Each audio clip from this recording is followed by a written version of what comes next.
Students, I am blessed because I just came from this great conference where I learned a lot. Now, my spouse came with me on this trip. She's not in the room, at least not to my knowledge.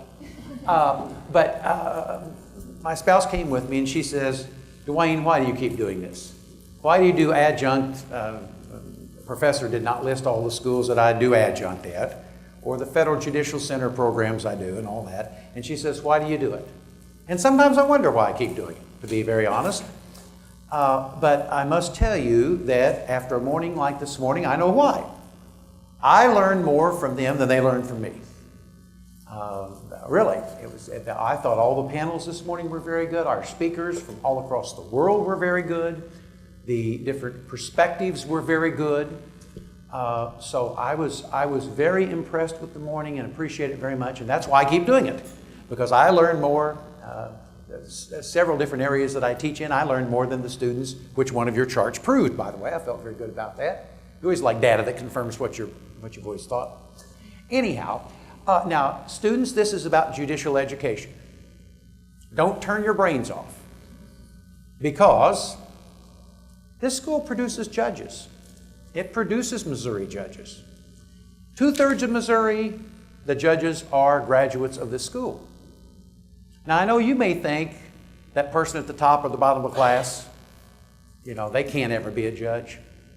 But mark my words, students, you'll come back here for your 25-year reunion and your 30-year reunion, and several of you will be judges. So this is highly relevant to you, many of you. Many of you will practice law. You'll encounter judges practicing law. Tongue-in-cheek, but also sincerely, even if you don't practice in the courtroom. That is very important to you. How judges are educated and where they come from is very important. Now, of course, given these people who have studied it forever, and 2 or 3 of them administer the judicial education programs for the country of Canada, for the United States federal judges, I thought at first I like any credentials to be here, just very bluntly. But then I got to thinking, I've been a big consumer of this. Several of the programs that were talked about, I've been to them over the years, 3 or 4 at the NYU, a grandparent of judicial education in this country, the Institute for Judicial Administration. I completed the 3-year program then at Virginia. Now it's at Duke. Here's the professor didn't leave the room. She was struggling to get in a nice word for Duke, so we got in a nice word for Duke. But the program's now at Duke for the Master's of Judicial Studies, and I did complete that program. And of course, I speak at many of these and go to many of these. So I guess as a consumer, I do have something to say. I've learned a lot about Canada. God bless you Canadians for coming here. I've learned a lot about Canada, and that's been very educational. I began having one of my clerks do research on this. And the one clerk, who's very good, came in to me and said, Judge, there's not a lot of empirical research on this. And I told the clerk, that's what judges always do. Oh, I'm sure there's empirical research. Go back to work. She came back again and said, Judge, there's not much empirical research on this. And I had a second clerk, and that's what the clerk said. Not much empirical research. So I was very surprised by the lack of empirical research in this area. Professor Bone, who's not with us, did a very good job of summarizing the history of judicial education and students in one paragraph. By the way, they told us this morning that you won't learn. Now, I used to teach undergraduates, and I find with undergraduates, if you wave your arms, the odds go up about twice. If you tell a joke, they remember the joke. In fact, you get the jokes on the exam. The jokes that I was using, of course, they're illustrative. The students put those on the exam as the answer, not realizing I was trying to illustrate. Usually they're a foil, the joke is the foil. Trying to illustrate something, and that's what I get back on the exams. So I will try to make it relevant. But all you need to know about the history, and of course I'm very Missouri and very states-oriented, United States-oriented, is that before 1956, there was no judicial education. No one can find any traces of it. The Institute of Judicial Administration pioneered that, and quickly we did have a Supreme Court justice-led an American Bar Association task force. The National Judicial College was founded. It's in Reno, Nevada. Now, if you ever become a state judge, listen students, if you ever become a state judge or a state administrative judge, by the way, those are good jobs. I have 2 clerks who are state administrative judges. One's a federal administrative judge. Those are very good jobs. Don't overlook that in your career development. I don't know you apply for that right out of law school, though. I don't know that helps the dean's percents that he's dying to help, but even so. The purpose of judicial education originally was substantive education. And that's kind of like you're getting when you go and you study contracts or torts or whatever you study students. That was it originally. It has greatly expanded over time. I was blessed to talk to Dr. Patricia Merle. My spouse, here again, had her getting her master's in education. My spouse was a nursing professor. And I got to talk to Dr. Merle a lot, listen to her a lot, and she's very, very capable. And she writes, there are 4 areas, and it's been talked about this morning, 4 areas that judicial education should address. 1, substantive legal issues, what I've talked about. You got to know something about something. You know, sometimes you can fake it. Some judges get to where in the ping pong match. Always watch students when you're practicing if you're in the ping pong match. The ping pong match is where the judge asks one person for their position, they give it, asks the other person, and then says, well, what do you say about that, Ms.? What do you say about that, Mister? You know, that sort of thing. But if you're in the ping pong match, remember you're educating the judge. Don't look at the other opponent, look at the judge. Call him your honor, by the way. Most judges, at least in the states, don't know about Canada, I need to ask, prefer your honor over judge. This may be the most important thing you learn in this lecture today. You know, how is your honor? Is your honor ruled? Because judge gets annoying when they say judge, judge, that sort of thing. In my lifetime, there have been big changes. When I first began as a judge in the early 90s, it was all lecture. It was lecture, lecture, lecture, like what you have in law school, a lot of. The dean will throw something at me, but I'll dodge. But seriously, it was all lecture. And it has become much more experiential over time. And we learned this morning that's the best way. I appreciate Professor Dawson. I think that you made that point extremely well. And I have in my footnote, I want you to see in my footnote that I have the Cobb model. And then I'll tell I whispered to the person next to me, I may pass the course. I may pass the course if I, no, I'm kidding. Now students, what this is, if you have to teach somebody something, is the best way to lecture them. Are any of you in relationships of any kind with anybody? Okay. Is the best way to lecture that person? No. That usually doesn't work, right? Regardless of the power relationship involved, it does not work. The Cobb cycle, or the Cobb learning method, is 1, a concrete experience. Talk about a concrete experience. 2, get someone to reflect on it. 3, provide a concept and related information with it. You know, get to thinking about it. And 4th, apply it. And that cycle, you understand I can keep going, right? You all got that, students? So that is the sort of learning model that appears to be best for judges, may be best for you. And as you study some of these abstract concepts that Professor Beck and others here give you, Dean Desmond's back here. I know half the audience, by the way, the people from out of town, so the teaching audience. But as you do, apply that to yourself, I digress. Apply that to yourself.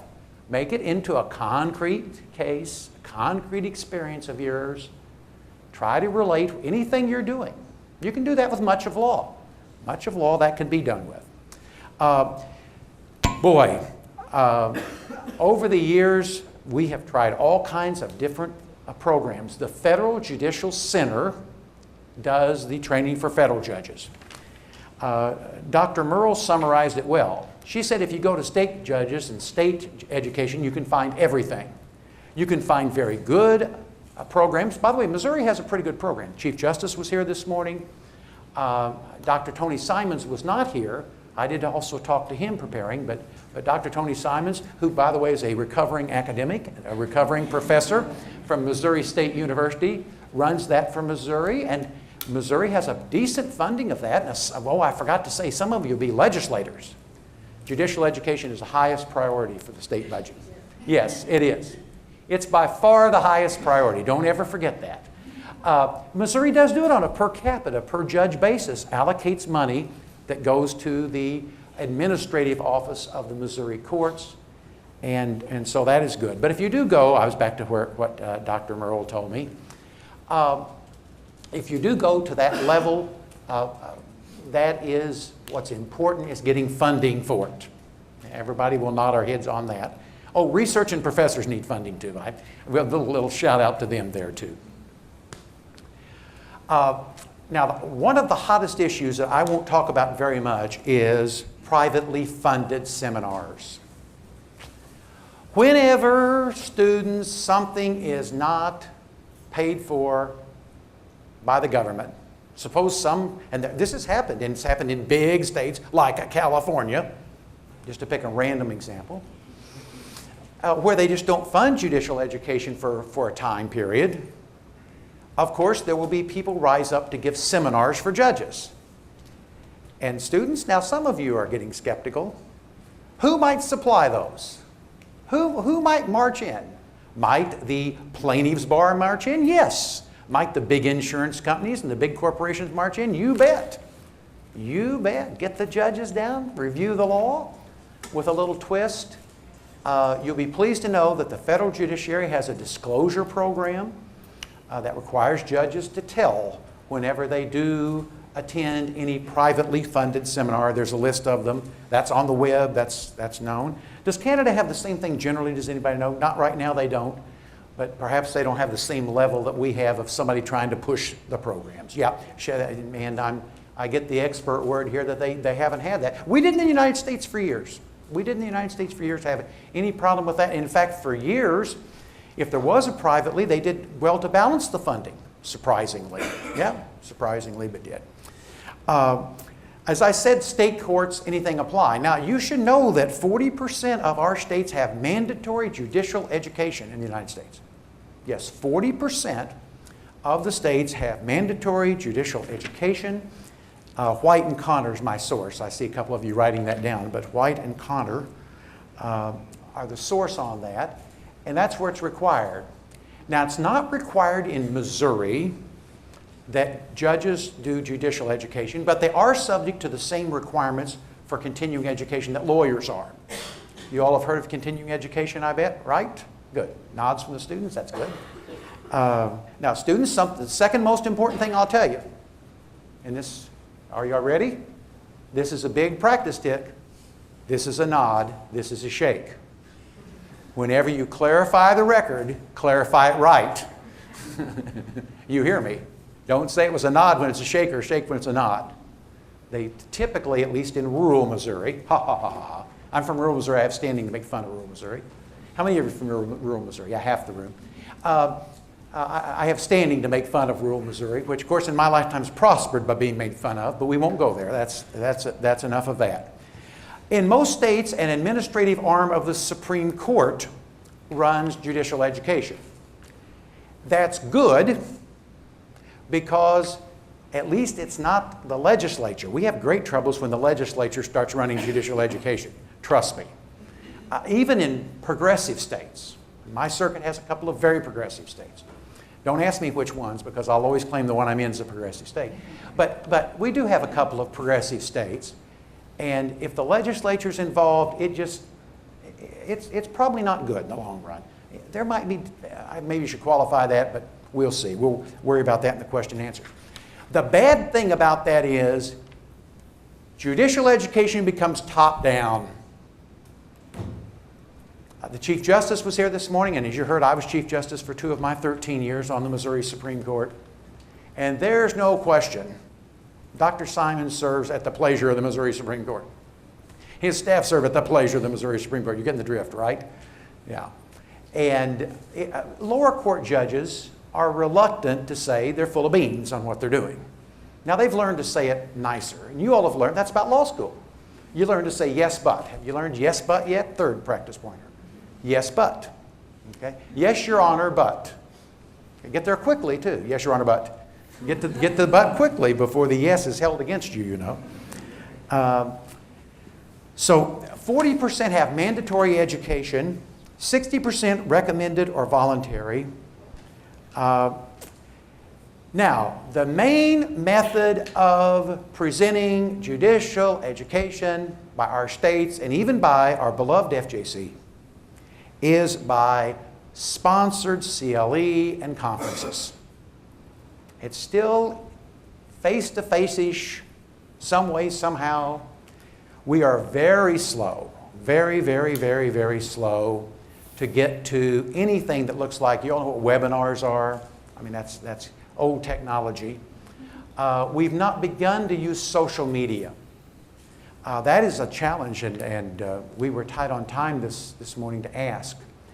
Years and years ago, this is back in the first of the internet, trial judges particularly could pose a question on to other judges. It's not unethical for one judge to talk to another judge about a case, okay? As you know, it's unethical for the judge to talk to one lawyer about a case, particularly one side of a case, right? You all got that? Okay. But it's not unethical for one judge, a trial judge in one part of Missouri, to talk to a trial judge in the other part of Missouri and say, have you had a case like this? And what do you do? We used to have bulletin boards. Anybody remember bulletin boards? Only the old people here remember bulletin boards. But you posted a question of what you were doing on the bulletin board. And now that can be done with social media. Right now, the federal judiciary says we, the judges, should stay off Facebook. Right. So, of course, my spouse is not here, but she does Facebook, and I look over her shoulder. You know, that's the way we do it. And we're not supposed to tweet, you know. And I understand the problems because many lawyers would like us, huh? We'd become very, very famous very quickly. But I think using social media some way, a dedicated, do any of the experts here know if anybody's done where we take social media and we have a judge-only sort of social media something like that is where I think it will go quickly. Now notice how that is the judge's real experience passed among other judges at the time. I think that may well be the challenge is how we do that and how we get that done. Now you know, I'm not telling the students anything. So one of our presenters talked about how, in fact, Larry Polanski with the state courts in Williamsburg. Many of you know they're a technology guru. He wrote a book, The Introduction to Technology of the Technologically Challenged Judge. But as you know, now with you all, your generation, we don't need that. You know, my clerks are just great. And boy, the ones that have done accounting, can they do Excel? I mean, I think they dream in Excel. You know, I think they see the world as a big Excel. Well, we won't go there. I'm digressing. But you've got my point about where I think we're going to have to go, and I would throw that out to the experts here as to how to do that. Now, the best information we could find is the Judicial Education Reference Information and Technology Transfer Project, which is a website. I think it's maintained by Michigan or Michigan State. Does anybody know which one it is? One of those two. It's Michigan State, so we get the right one there. You know, I'm a Big Ten guy. It didn't ever make any difference to us whether Northwestern's playing Michigan or Michigan State. You all got the point. It's football season. But it did make a difference. It is Michigan State that maintains that. And it says that a fifth, almost a fourth, of all judicial education is court administration and management. The next biggest percent is crimes and offenses. That's the way they classify it. I just work here. Crimes and offenses. And then they've got a whole bunch of stuff all put together. The National Judicial College, I referred to briefly earlier, it has courses, mostly trial level sort of courses. A lot of the courses are for both federal and state judges. Now, the federal tends to be a more consistent flow across the country of programming, and the states vary tremendously. And I've mentioned earlier about New York University, the Duke Master's Program. The A-Star program was mentioned this morning. By the way, that's funded by the Department of Justice. We should give a shout out to them because that is funded by the Department of Justice and the A-Star program. And students, so I don't lose you when I get to talking to the front row, the A-Star program is getting judges involved with technology. I'll tell you what the acronym really stands for. That would probably be a pretty good.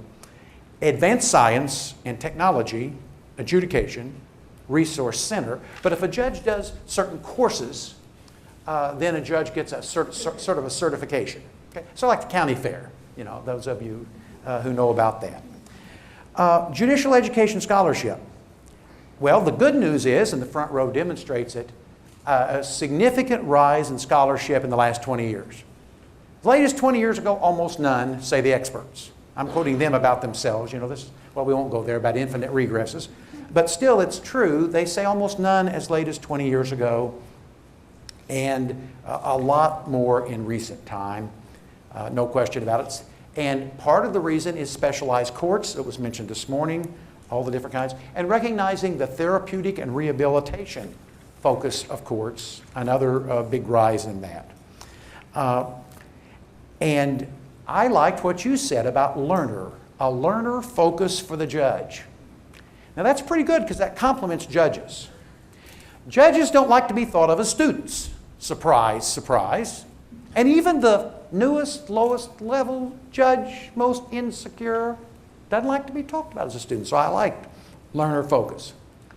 What I want to present to you, that's kind of background, students. No extra charge for that. No extra charge. See what your tuition is getting you here. But what I want to talk about is what judges want in judicial education. What the learner focus, what the learner wants in judicial education. I've been involved for years, as you've heard, with judicial education. And only one time have I been asked what kind I would like. Yeah, only one time. I'll tell you about it in a second. Only once I've been asked. Now, it is true that particularly new judges may not know what to ask for. I understand that. Right. Ironically, new judges are the ones who usually attend the best. New judges, almost all of them, at least that I know of in Missouri, in the United States, federal courts, go to new judge orientation. They do. So I don't think that's quite the answer. I liked what a couple of you said this morning about that very point about focusing on judges and what judges do. Of course, I'm going to be candid for a second. This will be off the record. Ha ha ha ha ha. But that might get your attention by saying that. Judges attend judicial education for all sorts of reasons other than the content of the program. Judges attend judicial education. Yeah, some of you are getting that. That's good. Judges attend judicial education in spite of or not even knowing what the method's going to be. And judges will attend programs not even knowing who the presenters are or whether they're going to be good or bad. Now, they may have a strong opinion as it happens afterwards. And judges are even open to attending those that are put on by somebody that they'll never kind of agree with. You know, someone who has a real firm, you know, like a law professor, real clear view, solve the world view of the world, right? They do it for collegiality. We have an annual judicial conference. We all go. We're not sure why we're going. We're sort of like lemons or salmons or whatever they are. You know, they just swim wherever they swim. We don't know why, but we do it, and we enjoy it. We do it because we hope we'll learn something. That's why you listen to the other side sometimes. You know, you go to someone who you know that it's a pretty loaded presentation, and you don't think so. Before I get too negative on judicial education, I am usually asked after a program what I thought of it. Oh yes, I'm regularly asked after a program, what'd you think of it? You know, but of course that's Henny Youngman's line, how's your spouse? He said, compared to what? And that's sort of the way that it is on judicial education. Compared to what? You know, you asked me about the one I had, you know, what? Of course, some do ask more than that. I'm being a little unfair. And also in fairness to the judicial education industry, like the state of Missouri has a judicial education committee. And it's composed of representatives of all, very diverse, all kinds of judges from all levels of judiciary that advises Dr. Simons and the Supreme Court about what it should be. And the Federal Judicial Center has a board. It, again, is diverse. So I shouldn't be too negative. But here's what's sad, and the reason I'm here for you today. I find in the literature only 2 attempts at the state level and 1 attempt at the federal level to ask judges what they want. Yeah. 30 years ago, Michigan Judicial Institute, an arm of the state Supreme Court, conducted a survey of 523 Michigan judges. Detailed survey. It is published, of course. Catlin is the author of that one. 76% response rate. Think about that, academics, 76% response rate. Even if they're crazy, you know, it's still, well, I won't go there. But the point is, they did do a great big survey, and they did rate what judges wanted, and they said, keep me abreast of new developments. Number one, competence. Number two, they volunteered, pretty much. Better respond to questions of law. Be fair to people, you know, this was that many years ago. Pretty good, huh? In 2011, New York did a fairly detailed study. They took a different approach. And students, listen, you heard the one did everybody, right? You heard 523 is a lot of judges. Missouri has about 400 trial judges of all kinds, just to put it in perspective. I know Michigan has more population, but you still get my point, right? It'd be like doing every judge in Missouri. But students in New York, they took only 25 judges. Yeah, so it's a small sample, but they did it in depth with the 25. They did it in depth, which is another approach. Now, I can't see a clock. Oh yeah, I can see a clock, good. That's critical to teaching. I need to see a clock and I need to leave time for questions, so I'll speed up just a hair. Now the FJC, when I called Jim Eagland, and he's an attorney, by the way, who heads the statistics arm of the Federal Judicial Center, he said that yes, they had from November 2012 to February 2013, and by the way, Judge Fogel was on the line with us. This wasn't any backdoor communication. Literally, we were conferenced together. Judge Fogel said he didn't know of any. That's where we started the conversation. But the statistics arm did know what they did. The federal judges said absolutely or highly essential is new judge orientation and national workshops. Not at all important, training computers in a lab. IT related, we have a great big technology center in San Antonio, Texas. That was ranked as absolute, well, they said not at all or minimally essential is where it came out. How to use Westlaw? Minimally essential. Restores your faith in judges, doesn't it? There were great differences, though, because, for example, appellate judges were very negative on technology training, on streaming programs. You hear the age differences here, right? And in several areas, there were a definite... but my point is, I can only find 2 state surveys, 1 federal survey that asks judges anything about what they want. Now, some of the presenters have what I would call a holistic approach to judicial education. And by holistic, they don't look at just the pieces. They look at what I would call social justice. They have different names for it, reform, 2 or 3 different names. But I would call it social justice. But I think even to get to that level, I think we need to involve the judges in there, even if they need some of them need a little help in some regards. So I am here advocating for regular surveys of the learners, regular surveys of the judges, and of course, several talked about the adult learning model, and this springs from research in adult learning model. Judges are notorious for breathing, I do not need to attend any judicial education program because I believe I can learn more by reading than by attending any other conference or doing anything else. Okay? Now, we all know the problem with that. It's like saying you don't need to study for the test. You have to study for the test, right? Okay. You all know the trouble with that. So that is my main proposal. And I'm Professor Mahoney with you. I would allow some way for programs for different groups and maybe different thresholds for different groups. Because one problem with the survey is you'll get the majoritarian, bland, we used to call it the muddle, the middle, you know, sort of stuff. I understand the issue with that, but I think that can be done. Now, Indiana recently, the state of Indiana has done a 2-step needs assessment, open-ended survey to 90 judges. This is not published, by the way. So the other stuff was published. You understand where I'm drawing the line? So you don't think, hey, you just told me we didn't have state stuff, and now he's talking about Indiana. But they just did that. They did 90 judges off the bat, a 14-step survey.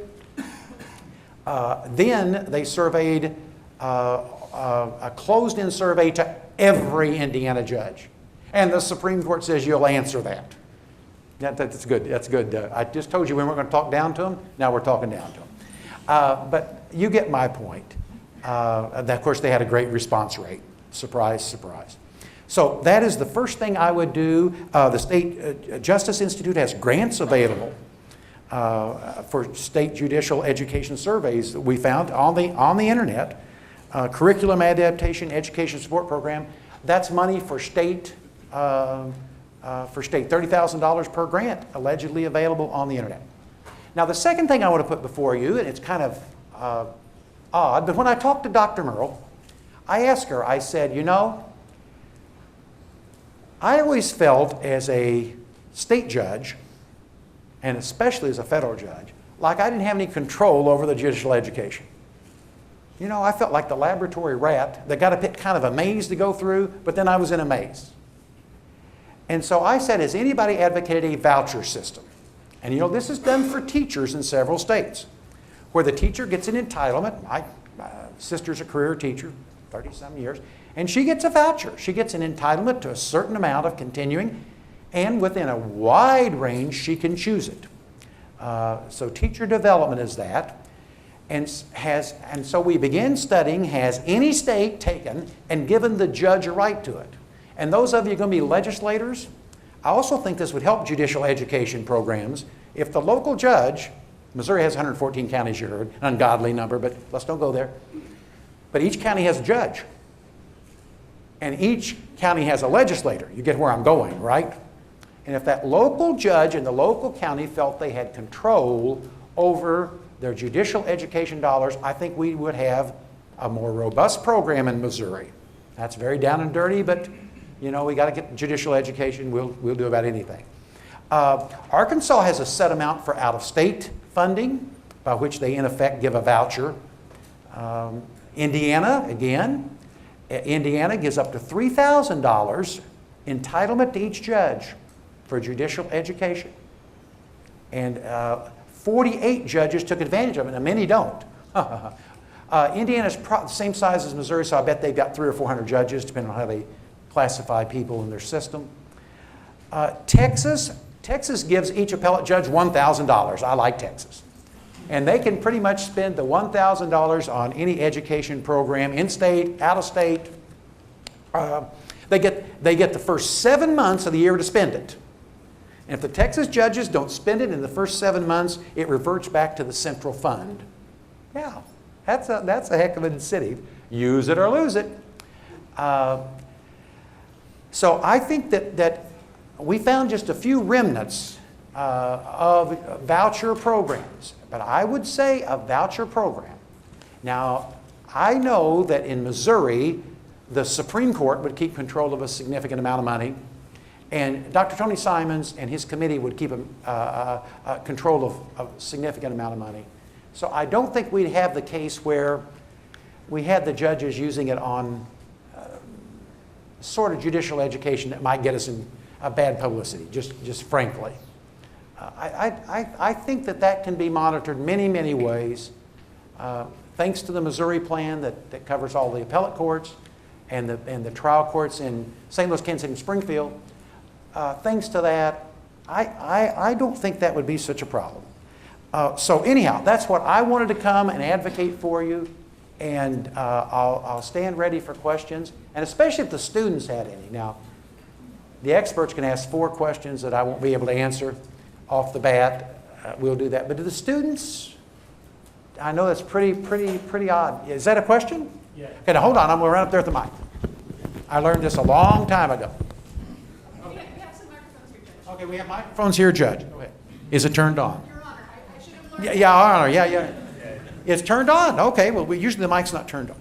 So, since you said that one of the things that needs to be done is more like surveys and research, are you a proponent for surveys that include all the all the judges in a state, but maybe not as detailed or in depth, or are you smaller sample size but with more detail and depth? I would err on the side of doing them all.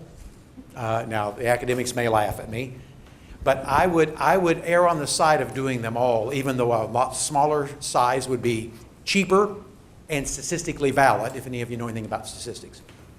But I still would to get their buy-in and let them know that they have a stake in this, and I'm being too cynical here for the students. I have to be careful. The front row and I can be a little cynical, and you students, you still have to have high ideals for our system and where it's going to be, and I'm kidding. I'm kidding. But yes, I would err on that side, but there's always considerations of cost. So that's a very good question. A very good question. Yes, and we'll get you a mic so everybody hears. Where are you looking to get funding for these sorts of research programs and implementation programs? That's a very good question, and that's one of the challenges that we didn't really talk about this morning. We had the Chief Justice here, and the Chief Justice would tell you, but I'll put on my state hat and tell you that that is just, I would call it mud wrestling. If any of you know what mud wrestling is, it is just how much you can get out of the legislature and how much you can get them to recognize this. Now, I say in Missouri, we have gotten the appropriators to buy into a per capita amount per judge. Pretty smart, okay? And of course, we try to raise it all the time. You know, we weren't born yesterday. But you see, you know the three branches of government, right? And that's always the problem, is getting them. There may be, you could, now, don't any of you lawyers throw anything at me. In Missouri, the Supreme Court sets the bar dues. That's not true in half the states, you know. In half the states are set by the legislature. Oh, no. But in Missouri, they are set by the Supreme Court. The Supreme Court could add that to the bar dues, the tax on the attorneys. They could. Now, they've never done that. And as you know, we do several programs. We do legal aid. Missouri is very progressive. We support legal aid with part of the bar dues. Of course, we support the disciplinary of the discipline arm of the attorney with bar dues. Of course, we support several other. So we could do that. Chief Justice is not here, and so I'm not sure how she would react to that or how the present court would react to that. But so yes, it's always a struggle figuring out how to finance the judiciary. And the federal government's even odder, because in 1967 they set up this federal judicial center, and it does get I can't remember how much money it gets right now. It gets a significant, decent, but they have never had. I think Judge Fogel would agree with me, and I don't mean to speak behind his back. He's a friend of mine, but they have never had quite the punch at increasing their appropriations that we, the judiciary, do when we say we're going to shut down the courts along the border. They're in great need, and Congress, like in the last government shutdown, they did not shut down the courts along the border. You know, only the United States government would shut down and keep half of it running. I just work here. But in the last shutdown, we did not shut down the courts along the border, for example. Well, see, judicial education doesn't have that punch. You get my point? So that's a long-winded answer to your very good question. More very good. Okay, now we're down to real questions. Go ahead and ask. Here, we'll get you a mic. I don't know that it's a real question, but because you're so focused on surveys, I'm wondering if you've ever thought about the idea of surveys of users about what they think might be the best place for continuing education for judges. So I'm thinking, for example, in the Federal Judicial Almanac, there's always that little commentary by lawyers, both positive and sometimes less positive about judicial performance. Mm-hmm. And it seems to me they might have some interesting ideas about directions for legal education for judges. Well, now, having been a state court judge, and it's a different environment, I would say my initial reaction is it's perilous. Because all the big interest groups and lobby groups, even those that are pretty clean, that are pretty good government, they all would like very much to have some program for the judges. And the state has never had disclosure systems like the federal does. So my first instinct is, oh no, the big and the rich will try to educate us and twist us. Go ahead, take the mic back.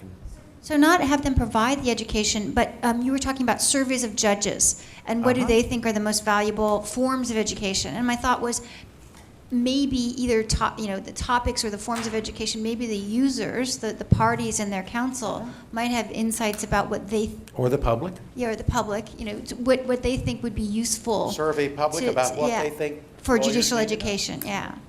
Well, and I'll give you Missouriism. When we select judges, we make it half input from the public and half input from lawyers. So you might, I hadn't thought about that. Yes. Yeah, exactly. You and I are tracking. And now I got your question. Yes, that would be interesting. Ask the public and the lawyers. And in our state, the state Supreme Court would still have control, and the FJC would still have control. So the Looney Tunes stuff you could screen out. We get some Looney Tunes stuff, just candidly. Yeah. Go ahead, another good question. Thank you very much for your presentation today, Your Honor. I have a question. When you talked about judicial training for new judges and that sometimes they don't know what it is they ask for, that kind of hits at the heart of me. I'm a 2001 graduate of the law school here at the University of Missouri, and I have just been selected to be a judge down in Camden County, Missouri. And hey, listen, we did not ride here together. That's the Lake of the Ozarks, a booming area. We did not ride here together, but you're Exhibit A for the students. I am not a plant, I promise. Though I also did clerk at the Supreme Court with Judge Price. I know. Well, you were Go there. ahead. But so my question to you is, as to new judges, what do you think is important for someone who is coming from private practice to the bench? What do you think the important topics are to focus on for those new judges? Well, I think that the Federal Judicial Center and OSCA, which is the state FJC, I think they do a very good job with their orientation. Have you been to it yet? No, but well, you will be impressed because much like your presenters here today, you've been here for the whole show, have you? Well, good.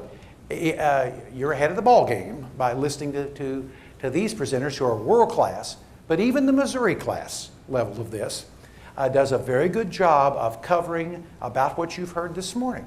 You'll be, and several in this room know about that, and I think our y'all students got it? They're nodding with me, got it? And they're nodding with me. So I think you'll do fine. And I think that system will be fine for you. Now feel free to challenge. Feel free to say.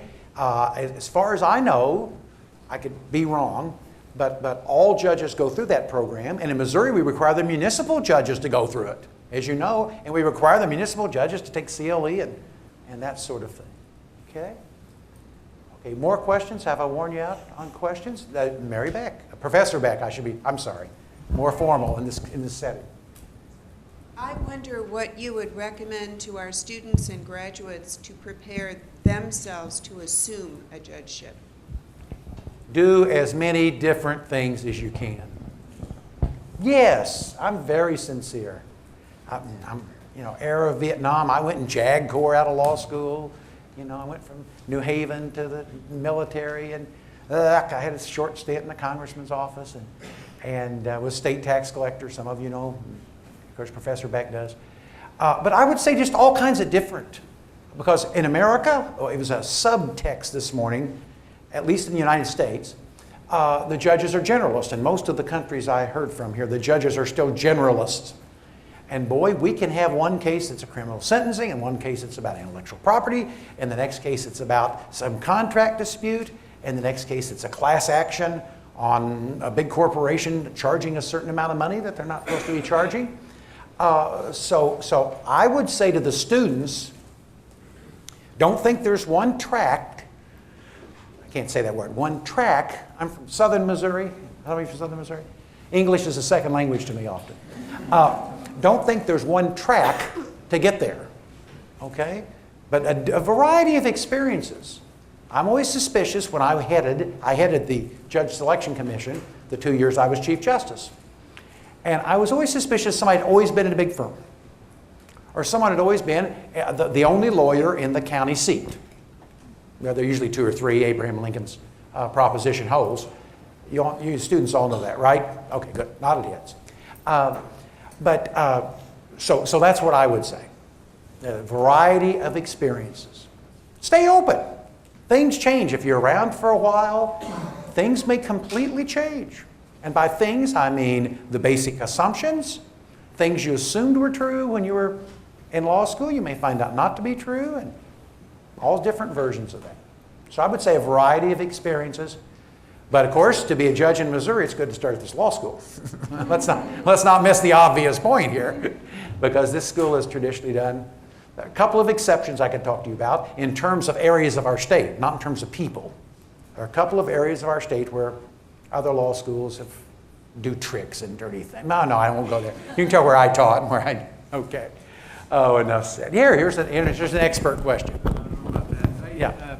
Back home, there's a question about judges and lawyers training together. We do that, and we even in our Inn of Court have law students and lawyers and judges together. I wonder how you feel about it. Well, I've participated in all kinds of Inns of Court program, I think what you're referring to. And of course, this university houses, it's still named for Elwood Thomas. God bless Elwood. But the Elwood Thomas, he was a professor for 13 years and a partner in a big firm, made the Supreme Court of Missouri and died, unfortunately. I served with him. Parkinson's plus, age 62. But anyhow, come back to answer your question. So Inns of Court, I think, has done well with judges. Now, I don't know any judicial education programs that train lawyers with judges. I don't know. I'm skeptical. But that's off the top of my head, so maybe I haven't thought that through. Say it again. Specialized courts sometimes bring the whole teams together for interdisciplinary training. Yes. Okay, so there's a perspective. And yes, the Chief Justice, our own Chief Justice, alluded to that. So I guess maybe some potential, I don't know. It's a different view of the world. The advocate is different than the adjudicator, I think. I don't know. But that would be my initial, but I haven't thought that out. Some of this stuff I thought out, but that I didn't think out. Okay, other questions? Are we? I think we're kind of against, I've seen some people slipping out from class, and I'm not sure how many people will have class to do. When I used to have class on Friday afternoon, they used to say, "You're having class on Friday afternoon?" Like it was unconstitutional. Exactly, I know that we have at least one class. that No, is- I'm kidding. They're, they mix. Any burning questions that you, and I would say, let's do it this way. I'll be up Let's front. do